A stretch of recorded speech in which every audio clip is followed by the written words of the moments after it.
আসসালামু আলাইকুম। ঘরকন্যা চ্যানেলে সবাইকে স্বাগত। আশা করি সকলে ভালো আছেন, সুস্থ আছেন।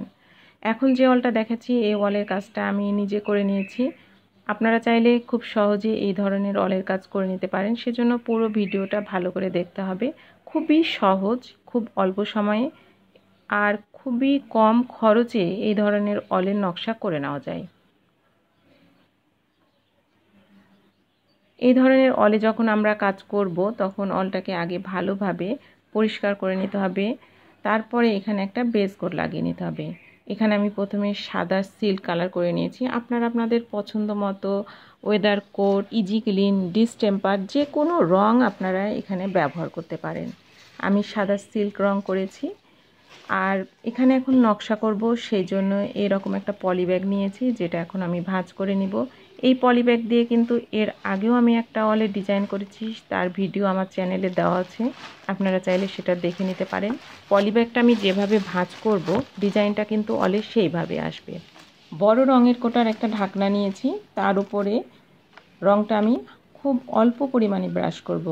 একদম যাতে বেশি রং না আসে সেটা আমাকে খেয়াল রাখতে হবে। তারপরে এভাবে ট্যাপ ট্যাপ করে পলিব্যাগে রঙটা লাগিয়ে নিব, আর এই পলিব্যাগটায় ওয়ালের ছাপ দিয়ে নিব, তাহলেই ডিজাইনটা ওয়ালে উঠে যাবে। আপনারা দেখে নিশ্চয় বুঝতে পাচ্ছেন কাজটা কতটা সহজ। আর এই কাজটা হয়ে যাওয়ার পরে দেখতে ভীষণই সুন্দর লাগে।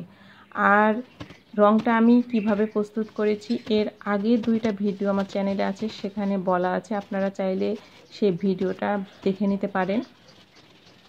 এখানে আমি আমার পছন্দ মতো রং ব্যবহার করেছি। আপনারা কালার ব্যাংকে যে আপনাদের পছন্দ মতো যে কোনো রং কিনে এইভাবে নকশা করে নিতে পারেন। 1 লিটারের একটা কৌটা কিনলে আর কালার ব্যাংক থেকে নিজের পছন্দ মতো যে কোনো কালার কিনে 4টা ঘরের 4টা ওয়াল খুব সহজেই কিন্তু রং করে নেওয়া যায়, একদম কম খরচে।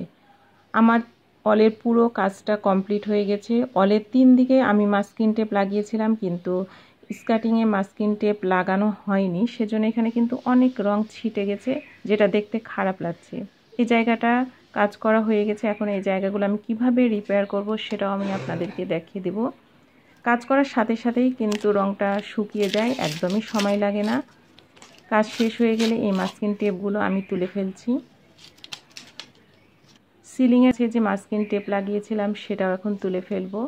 মাস্কিং টেপ অবশ্যই লাগাতে হবে, লাগালে কাজের আউটকামটা খুব ভালো হয়।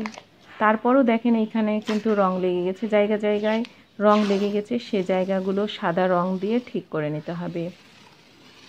সেজন্য আমি ছোট্ট একটা সাদা তুলি নিয়েছি, আর ওয়ালে যে বেস কোট সাদা রং সেটা ছিল, সেটা দিয়ে এইভাবে আমি এখানে সাদা রং লাগিয়ে দিচ্ছি। স্কার্টিং বা ওয়ালে বা সিলিংয়ে যেখানেই রং লেগেছে সেই জায়গাতে একটু একটু করে সাদা রং লাগিয়ে রঙগুলোকে আমি ঢেকে দেব।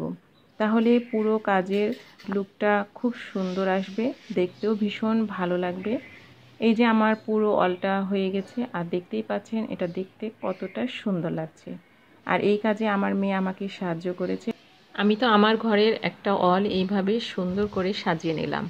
আপনারা চাইলে আপনাদের ঘরের যে কোনো একটা ওয়াল খুব সুন্দর করে এরকম নকশা করে রাঙিয়ে নিতে পারেন, একদম কম খরচে। খুবই অল্প বাজেটের মধ্যে এই ধরনের কাজগুলো করে নেওয়া যায়।